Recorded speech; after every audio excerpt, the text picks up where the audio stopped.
Friday Night Racing on Off the Ball. brought to you by Horse Racing Ireland. Love every racing moment. Visit hri.ie. Yes, indeed. You're very welcome along to Friday Night Racing this week. It's live every Friday afternoon, of course, on all of our social channels, and then repeated every Friday evening on Off the Ball on News Talk. Brought to you by Horse Racing Ireland. Love every racing moment. Visit hri.ie or follow the new Twitter account at HRI Racing, and the hashtag is every racing moment. Our guest this week is Dr. Jennifer Pugh, who's the Senior Medical Officer of the Irish Horse Racing Regulatory Board. Jennifer, you're very welcome. Thanks very much for joining us. Thank you.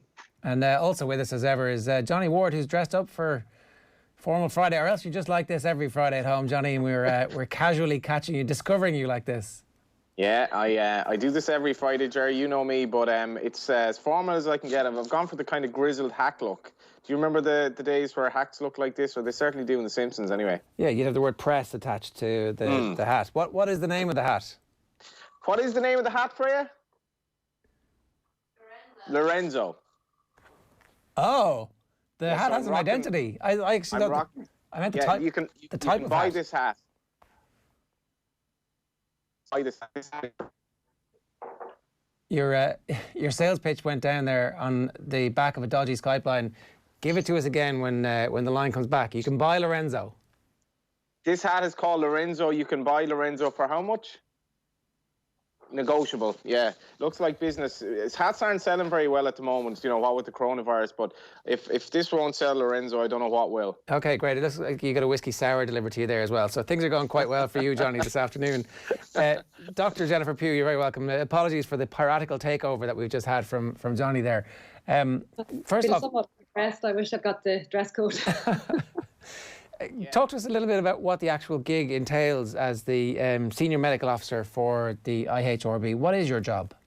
Yeah, so I'll try and keep it concise because it's a very multifaceted role that's quite difficult to, I suppose, give it a one-liner. But essentially, it's the care of the jockeys, the licensed jockeys with us. And that entails their management when they're injured, all of the safety aspects in terms of helmet, back protector, safety aspects on the race course, looking after them when they're injured, making sure they're with the right people, the right specialists, getting the right care, trying to persuade them to take time to recover and to recover properly and get some form of rehabilitation afterwards.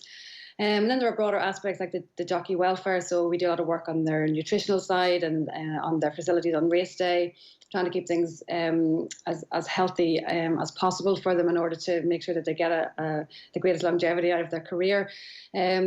So I'd be involved with the jockey pathway, and I know you've had several of those members on here before. So we have the sports and conditioning team, physiotherapy, psychology. You had Ciara Losty on last week, and Gillian Loughlin's been on the show before with him from the nutritional side of things. So I get to input and assist them where possible in terms of making things as good and as healthy as we can for the jockeys in the career that they have. And then we have a research team as well, which I really am lucky that I get to piggyback onto. And again, you've had several of our PhD students and research people on talking before about all the different things we do. It's like anything, particularly anything that's in the world of medicine, it has to be evidence-based. So, you know, we put a lot into making sure that the decisions we make have plenty of backup. So, yeah, lots of things. I find myself in all kinds of meetings that dealing with all kinds of things that I never thought I would have to, and being an expert or a so-called advisor on many things. But it's never dull, that's for sure. And before coronavirus shut everything down, what would you have said the biggest challenges for your role were in terms of jockey health? What would kind of be the main areas of focus that actually end up taking up most of your time? It's actually quite difficult to pick one thing out because, you know, it's been brought up time and time again on this programme about the challenges of the jockeys and the lifestyle they lead. One of the biggest things really is the culture.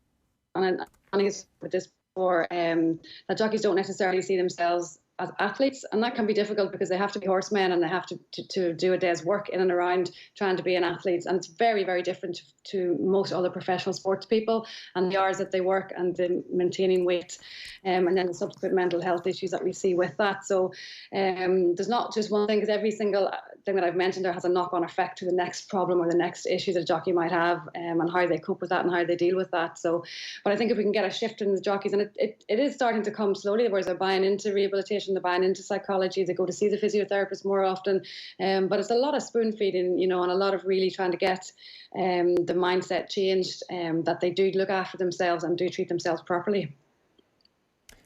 We were talking a good bit about this actually last week in terms of how the mindset that creates the super competitive person who becomes an elite jockey, a lot of that is artifice. A fair bit of it, I would argue, is faking it till you make it in some aspects, but then it's also an ability to break through pain barriers that the rest of us don't have, or to be super concentrated on one aspect of a particular skill that gives you an advantage over other people. And these aren't necessarily the traits of a character that allow you to be very open-minded when it comes to somebody giving you advice or seeking help and showing signs of weakness. It's almost as if you were to try and build the perfect person who was anti-help from outside, you would pick an elite sports person, and you might pick an elite sports person who puts their life on the line every time they get on a horse, and then you might pick a jockey who is super competitive to the point where they were best friends with these people, but equally trying to slit their throats on an almost hourly basis or every 45 minutes. Yeah, you've hit the nail on the head with a lot of points there. If you were to pick the absolute ideal jockey, would be obviously a natural lightweight, a hugely strong sense of competitiveness, that never lie down attitude, somebody who's massive pain threshold, someone who will come back from injury quickly, but also somebody with a lot of natural talent, because, you know, hard work will take you so far, but most of our successful jockeys have a very unique, very natural talent to their sport. And then you need someone who has a support team around them that can nurture this and look after this. And that's probably where we don't tend to do so well often. So, you know, you need a team of people around you, people who will look after you as you ride out your claim and beyond that. So there's very few jockeys that will have all of that. So they're usually fighting one demon or another to try and compensate, to try and get the perfect package. And again, you know, a lot of it comes from just bad luck, where people get a run of injuries, and we've seen very talented jockeys who just never get over that run of injuries. Or we see people who've success maybe at an age when they haven't got the supports around them or the maturity to deal with that, and they get carried off on the success and all of the grandeur that brings with it. So it takes a very unique person and unique jockey with a very special mindset to absolutely make it to the top, along with having a very unique talent. What was it like replacing Dr. Adrian McGoldrick as well? And, you know, what sort of, I suppose, foundation for the house was there after all the work that he'd done? I suppose he's gone down in racing history, even in Ireland, I think, has been hugely influential in terms of just not only, I suppose, how good he was at his job and how he was a bit of a 24/7 operator, but also the fact that he probably was influential in that revolution in terms of the change of the mindset. Absolutely, and I'm certainly, you know, incredibly lucky to have been taken over a job that was left in such a nice and healthy position, which it was. Adrian's very unique in many ways. I think certainly his work ethic is like one I've never seen before. But it's daunting taking over from someone like him. Certainly everybody who would have congratulated me, oh, well done on getting the job, you've got big boots to fill. So I think everybody kind of followed up with that comment. Adrian certainly fought incredibly hard for the jockeys and continues to do that. And, you know, we're in a very lucky position. I've known Adrian for quite some time, and I get on exceptionally well for him. I count him as a friend, but in particular as a mentor. And he's still heavily involved, certainly in keeping me on track and on keeping the jockeys. And a lot of the jockeys have become, you know, Adrian is their GP and they will still go to him, but we have a really good working relationship with that, and there's a lot of transparency there. So, and in general, Adrian and I would be on the same page for most decisions and most things that we do. We tend to be in the same wavelength, but definitely big boots to fill, and he will go down in racing folklore, and with very good reason. In terms of your own background as well, having been ex-lady champion point-to-point rider, it probably helps in that I think racing people, they definitely appreciate their own. And did it help the fact that you were kind of going in there as one of their own? Yeah, I mean, it's not a prerequisite for this job, but it's definitely a help to have a racing background and a racing knowledge, because there's so many nuances in this sport that people from the outside just would find it more difficult to get. It was quite funny that when I first started as racecourse medical officer and I was in the weigh room checking out riders, and a couple of them said to me, "What are you doing?" I said, "Oh, well, I'm working." And, "Well, so what do you do?" I said, "Well, I'm a doctor." So they would have seen me riding and not ever realised that I had a job outside of that, and maybe didn't quite believe that I was who I said it was. But obviously, you know, they've gotten used to me now. I think certainly I've grown up in racing, so I have that. Certainly all of my friends, all of my family, they all make their living in some way or another in the racing industry, so it gives me a huge perspective on that. You know, I rode as an amateur very much as a hobby. I was studying or working at the same time. So I did it in between when I could. My sister rode a lot, so I kind of swung off her tailcoats a little bit and followed her around, took the spur rides that she didn't want. And probably the fact that she was doing it so much more and so much more successfully gave me certainly a bit of a help in where I ended up.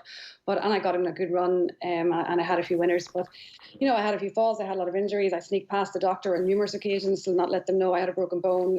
Sneaked my sister past the doctor many times with concussion that we tried to hide and disguise. So I kind of know a lot of the tricks of the trade. And thankfully, we're kind of getting to that stage where that happens less. The jockeys tend to know now, actually, if you're injured, it's better to tell the doctor, not to try and sneak past them, which you might have done about. Well, have you seen, say, since you were 2003, you kind of got involved in the point-to-point scene in terms of the medical side. What have you seen difference-wise in the 16 intervening years in terms of the nature of injuries or the general, I suppose, what are the jockeys in terms of their own physical makeup, have they changed a little in those 16 years, and are their injuries different now, or are they the same? So the injuries themselves probably haven't changed a lot. We have seen overall a downward trend in injury rates over the course of the last 10 years or so, albeit quite minimal. But the injuries themselves tend to be very similar. We have lots of clavicles, collarbones, we have lots of soft tissue injuries, lots of ribs, and thankfully the more serious injuries remain quite low. And a lot of that's down to the new designs in helmet, new designs in back protector. Certainly in point-to-points, I put a lot of it down to a lot more standardisation of how the race course is put together. It's set up a pop-up track for a day.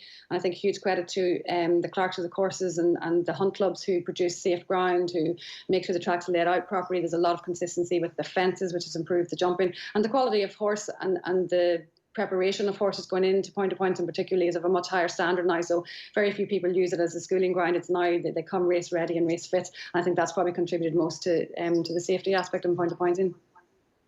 Can we go back to the bit where you were a jockey sneaking through concussions? Because I think this is it's obviously a massive issue in every sport, and having somebody on your side of the fence now who has been on the other side, it's poacher turned gamekeeper in many ways. Why were you doing that at the time, and what have you learned about communicating the fact that you've been on this side to people and going, look, I'm going to have to tell you to stand down, or I'm going to have to get the message out there for people to stand down when they are concussed? I think, again, we can go back to Adrian McGoldrick on this one, because he did absolutely massive work on the concussion protocol. So previously, back when I was starting to ride, it was it could be up to a mandatory 21-20 a day stand down with a concussion, which nobody wanted to face into. So at all costs, if you were conscious at all, you tried to get away with it. But I think the new concussion protocol allows jockeys back within 7 days if it's very minor. It's a very robust system now. And the jockeys have learned to trust that. And Adrian has done massive work, and the team, to get the education out there. And it's kind of coincided with the time when internationally the research on concussion has been so significant and the advances made. So it's now no longer a kind of an unknown subject. We know lots about concussion now, and it's across all sports. The rugby, football, the American sports have done massive PR work on this. So it's made our job a lot easier now, and I would certainly say now, even for some of the borderline cases, because you can have a very minor concussion and immediately afterwards someone appears and seems absolutely normal.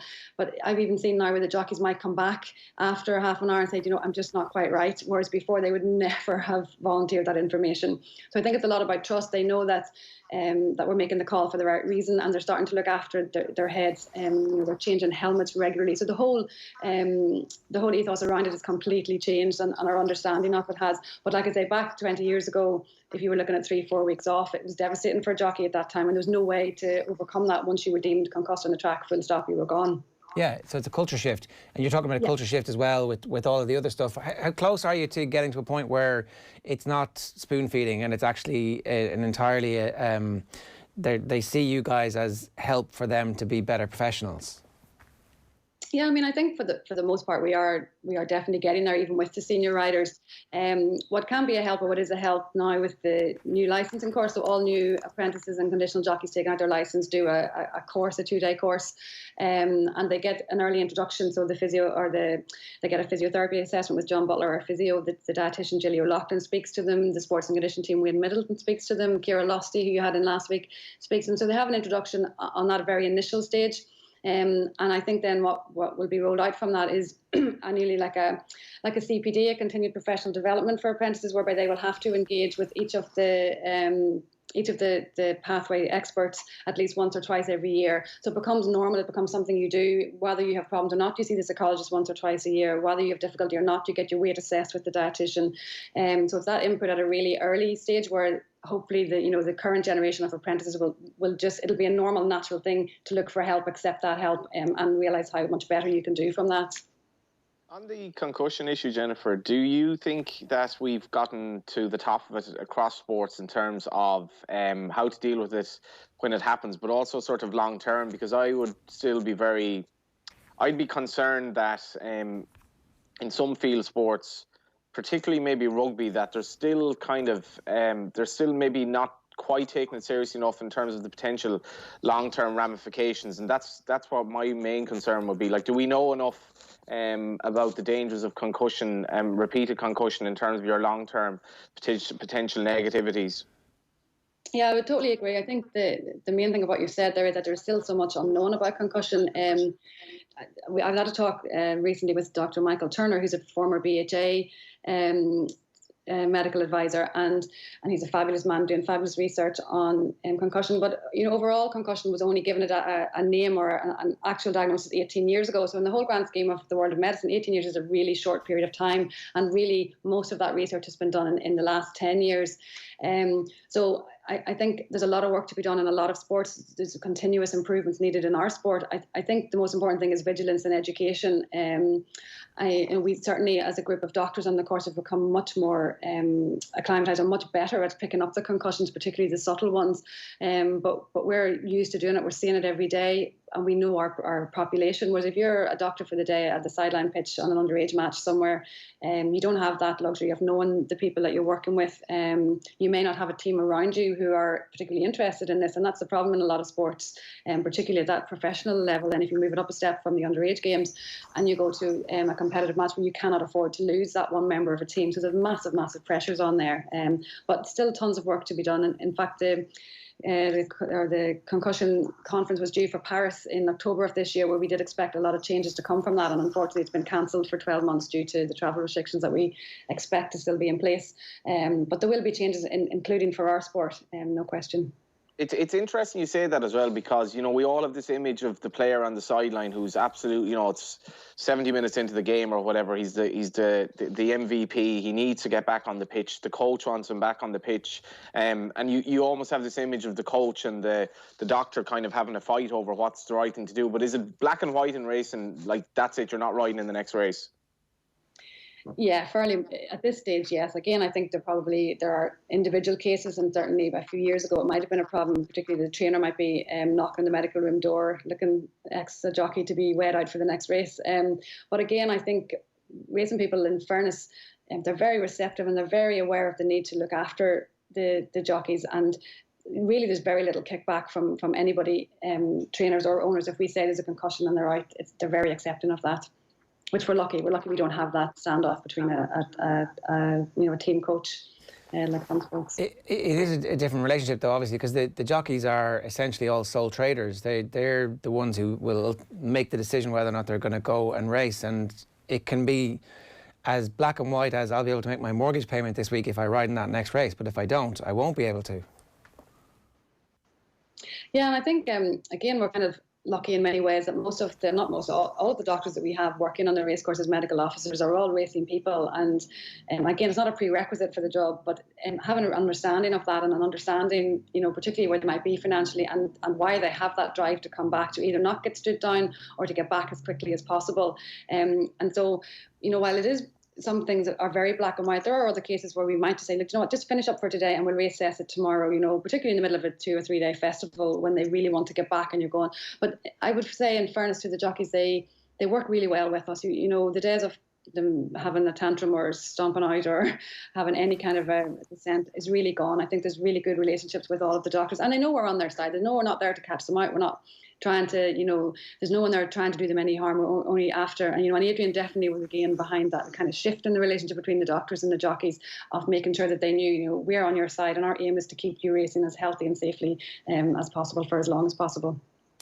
Can we change tack here and talk a little bit about what it was like when the racing was continuing behind closed doors? What was your experience of that, and how easy or otherwise was it to put the medical care that's required in place? Yeah, I mean, it's quite surreal to think that's well over 4 weeks at this stage. And there were, 10 race meetings that were held behind closed doors. So very unique experience and certainly a very steep learning curve for everybody. Certainly from the first meeting that Friday night in Dundalk up until when we finished up in Clonmel. And I think everyone who was there would have seen, it obviously took us a couple of meetings to get on top of everything and to get everything right. And things changed rapidly. I mean, there was constant changes in protocols and procedures and what we were trying to do from meeting to meeting, and things changed quite rapidly. I would say, though, again, to commend everybody who was involved, both from the IJB staff point of view, but also the participants, that we got massive buy-in. And I think really early on, jockeys, trainers, stable staff, everyone grasped the gravity of this and what we needed to do, and that made it much easier to implement what we were trying to do. Yeah, and in a way, you've got a prototype, or at least an architecture and a system and a matrix in place for what happens when, inevitably, whenever sport comes back, whatever sport does come back is going to be behind closed doors at the start. So were there specific learnings that you think might even be applicable to other sports from that 10 very short, small sample size, granted, but like, as you said, obviously you had to hothouse the ideas pretty quickly. So were there lessons for other sports as well? Absolutely. I think, definitely the 10 meetings has left us in a good position in terms of what we need to work on in order to get back again. And certainly every sport in the country, in the same way as every industry, every business, are spending this time trying to work out how we do get back, when restrictions start to relax at whatever degree that might be, how we can do this safely. So to have had the 10 days under our belt is hugely important for us, and we take what went well and what didn't go so well, and we can expand that, and that work is ongoing at the moment with everybody in HRI and HRB to get things absolutely spot on to make sure that everybody's safe if and when we can come back. In terms of other sports, I mean, we are in a quite unique position in that, first of all, we're outdoors, but we're outdoors in a vast space, so it's even different to a stadium.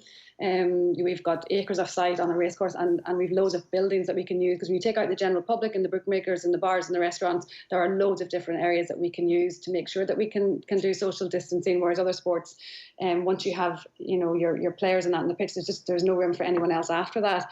Also, we're not a team sport. We don't need to train the way teams need to train. So if you bring a professional football or rugby team, whatever training they've been doing at home, they're not going to be pitch ready, so that or match ready. So we have an advantage that we don't need to do that, and we're not a contact sport as well. So there's massive advantages to us. But certainly we have a nice bit of collaboration with other sports and with other racing jurisdictions in other countries, and with sports in this, to make sure that we're all on the same page when we do come back. I think you've made a very interesting point there as well about the readiness, because as I've sort of been pushing for, if necessary, League of Ireland returning briefly behind closed doors, and I was thinking about this last night, if you're putting the game behind closed doors, the quality of the game absolutely has to suffer because of the inability of the players to train for so long. And like another aspect to racing, I think racing has an advantage. You mentioned the fact that we had those 10 days. Can you explain how this works in terms of ambulances? Because we have the Order of Malta as a voluntary service, and this was key, wasn't it? The fact that the Order of Malta wasn't needed on the front line, so racing was happy to go ahead as long as we were sort of the Order of Malta could continue its day job at the racecourse and its voluntary service. Yeah, so the Order of Malta are the ambulance provider. For the majority of our tracks, we have the Irish Red Cross and the Civil Defence at a couple of 20 tracks are serviced by the Order of Malta.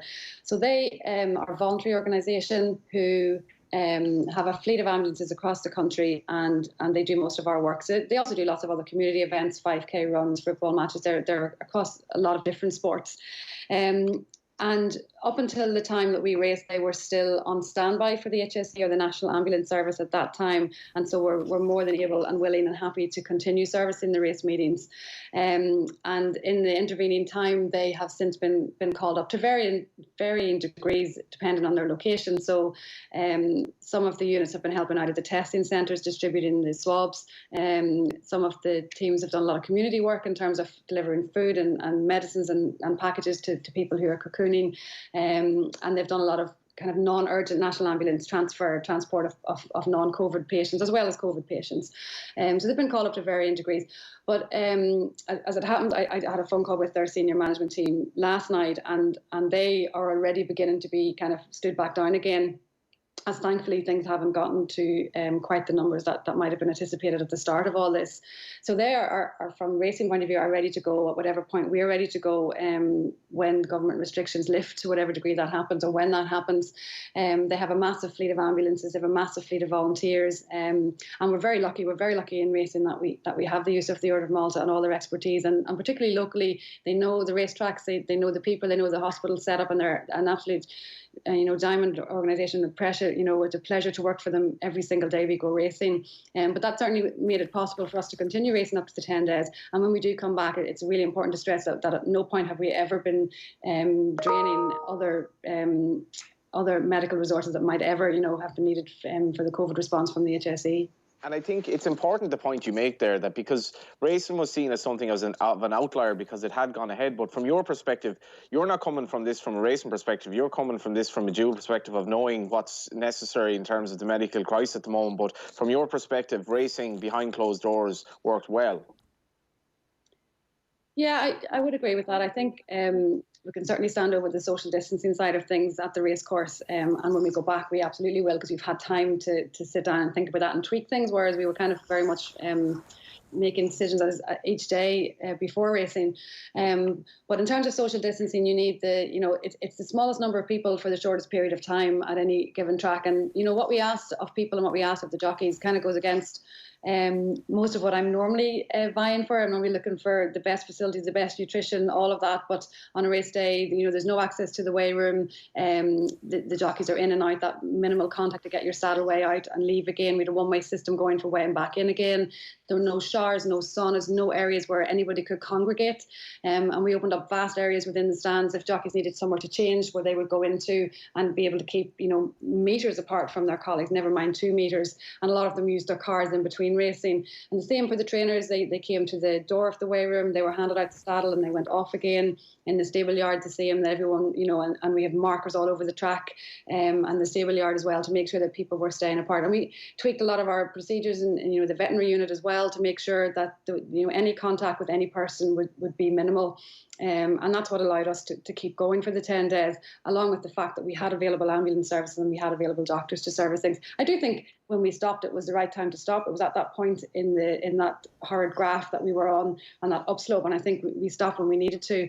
And as to when we get back, that would be out of our hands. It's up to government at this stage.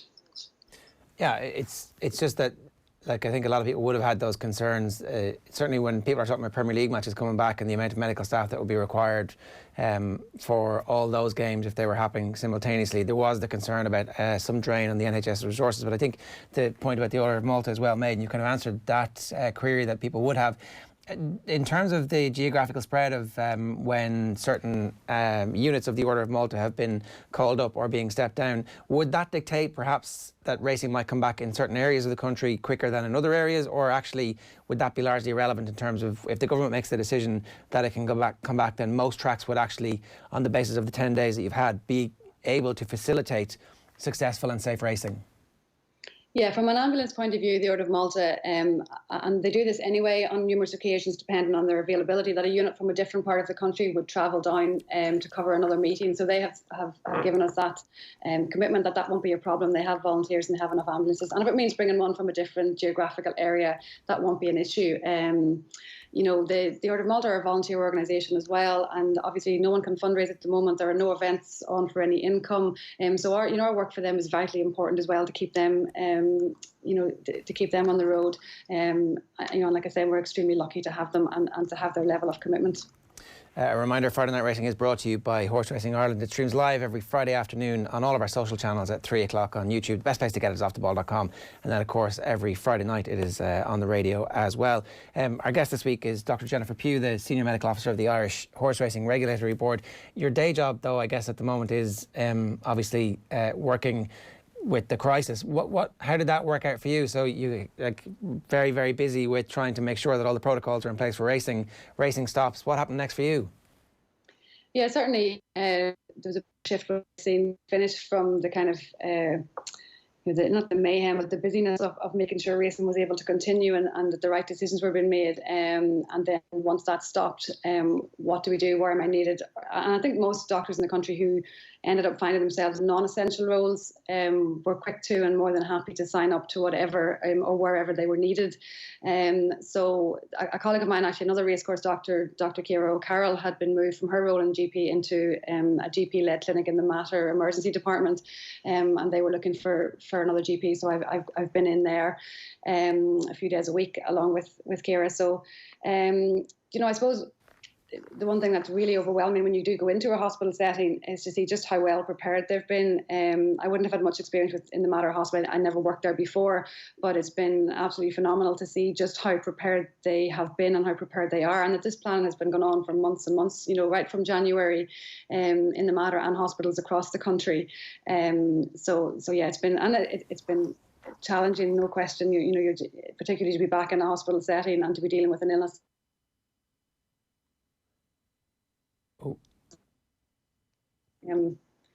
Has been fabulous among the medics. He just froze out there at the last bit. Can I ask you what it's actually like on the front line? Because today, obviously, we're dressed up for Formal Friday. We're trying to raise money for various frontline charities. If people want to donate, it's offtheball.com/donate. But what is it actually like for you guys in the hospital? What are you seeing, and what has the experience been like so far? So I suppose I'm well protected in that I'm in a GP-led clinic beside the emergency department, so I'm somewhat well sheltered there. So I won't blow up what I'm doing. But I think certainly when you go into the hospital, it's right across the board. I think morale still remains high. And you look at the people who are there, and it's not just the doctors and the nurses, it's the care assistants, it's the cleaners, the security staff, the administrative staff, who are all getting up every day and going into their work into a high-risk environment. Certainly on the wards where the infected patients are being looked after in the ICU, it's incredibly challenging. We've all seen the pictures of the PPE and needing to wear that. Certainly when I'm assessing or examining a patient, I put it on, and thankfully it's only really for a couple of hours at a time, but it is incredibly claustrophobic, incredibly difficult to wear, and a whole different sense of interacting with your patient when you're under a visor and a mask. But certainly, even I would say the general public have become very receptive to that. They know the purpose of it is to protect us, to protect ourselves, and to protect the patient. But certainly in a hospital, everything is completely different to what it would have been. Every team is different.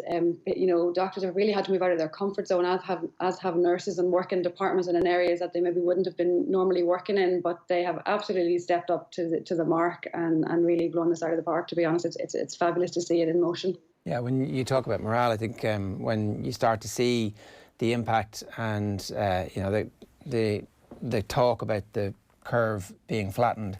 The other side of that, though, is that people become a little bit complacent, and we've certainly seen an increase in people on the streets. We've seen an increase in people travelling a bit and maybe making some non-essential journeys. As a medic, is this something that you'd be concerned about at the moment?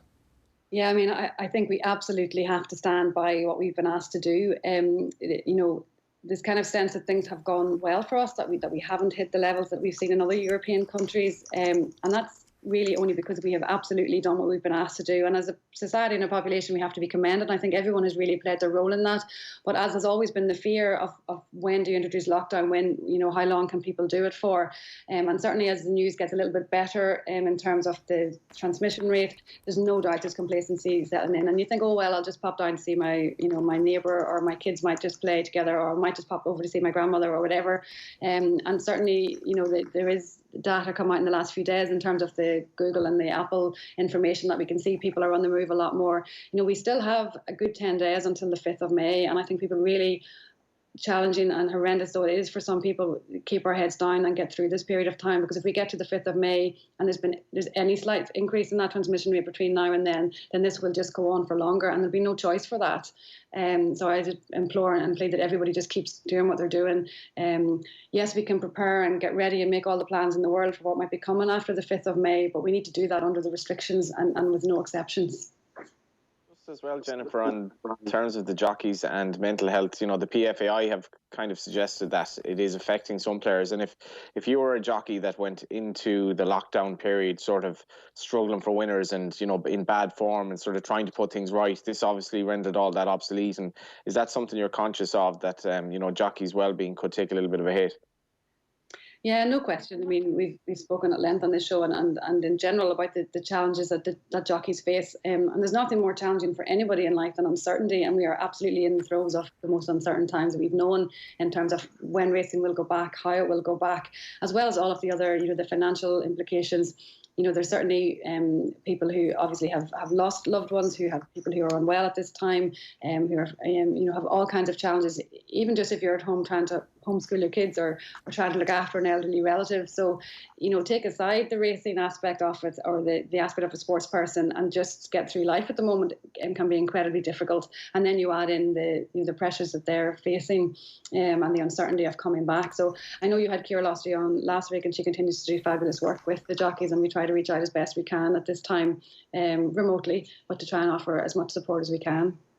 And the only other thing is obviously the advice is that if you've got anything else wrong with you, make sure you ring your doctor, make sure you are still continuing to treat all the medical issues that you might have, irrespective of the fact that COVID-19 is out there.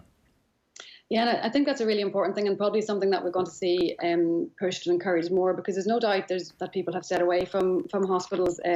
A little bit of a joke yesterday with one of the ED registrars that they're seeing all of these guys up the ladders trying to paint their roofs and fix their spouting, and that's what's coming into the emergency departments. But there's no doubt that they're seeing much fewer of the strokes and much fewer of the heart attacks. Certainly people who have symptoms out there that may be indicative of something, you need to at the very least pick up the phone and speak to your GP about that. And there are systems in the hospitals where urgent cases like that will still be dealt with, and probably increasingly more over the next few weeks. We'll hopefully see a return to the outpatient and return to the other non-COVID healthcare. But I think people need to be careful, because the collateral damage from the emphasis, which is rightly needed to be on COVID, could be quite significant whenever things return to normal and people end up, kind of going back to their doctor and saying, well, I've had this for X number of weeks. So your GP is still there, and most of our racecourse doctors are all general practitioners, and they're working extremely hard in really challenging times to try and protect their patients, but they will still be there for you on the phone. And the emergency departments are still there. Most departments are divided into two, so you've got potential or suspected COVID cases and non-COVID. So if you have a condition that you are concerned about or something that needs dealt with, you really need to continue to seek that help. Your job, as you said at the very start, is unbelievably varied. I mean, obviously nobody expected a global pandemic to hit when it did, but notwithstanding that, how have you actually found the role? Is it something that you've enjoyed from the start?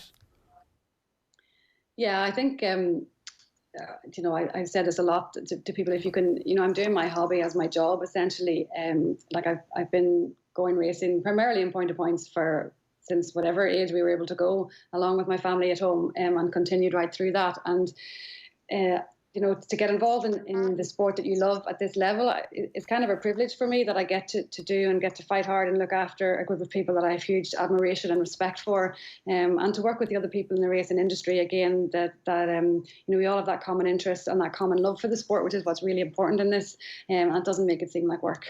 Well, that's the best way to be. And look, you've been great with your time today. Thanks a million for joining us. Keep up the good work on the front line. That is obviously, as I said, the reason that we've all dressed up. Obviously, Johnny wins this particular section of it. Wouldn't have been much of a contest now, but thanks for the kind of underhand compliment there, Ger. Well, I'm about to give you another one. You did a great week last week, Johnny. Another winner. The Total Irish Inter Jockeys Fund is now over £1,000. It might be the first time we've made it over £1,000. This gag is getting old now. With another, well, sometimes the simple art of repetition is actually the comedy itself. You know what the strange thing is, though? Like, so when did we go into lockdown? How long were we in? The last Irish race meeting was a month ago or so, maybe. Yeah. So I've had one bet in the whole month, like, because there's nothing been on. Had one bet in America, and it just goes completely. You just completely forget about having a bet in the horses. So I hope people have forgotten about the bad run that we were on. I'm sure they have. I won't remind them again. But we had another €100 weekly donation, courtesy of the Tote. This weekend's international racing highlights include 3 Group 1 races in Hong Kong on Sunday, 3 Group 3s from Rose Hill in Australia on Saturday morning, and the Unbridled Stakes from Gulfstream Park on Saturday night. You can bet on and live stream them all on thetote.com. Remember to follow the hashtag #EveryRacingMoment. My thanks to both of you for being part of the show this week, and a quick reminder as well. So Dr. Jennifer Pugh and Johnny Ward with us this week. We'll be back next Friday at exactly the same time at 3 o'clock on all of our social channels on offtheball.com and on the radio on Off the Ball from 7 to 9 every Friday night. We'll see you next week. Best of luck. Friday Night Racing on Off the Ball. Brought to you by Horse Racing Ireland. Love every racing moment. Visit hri.ie.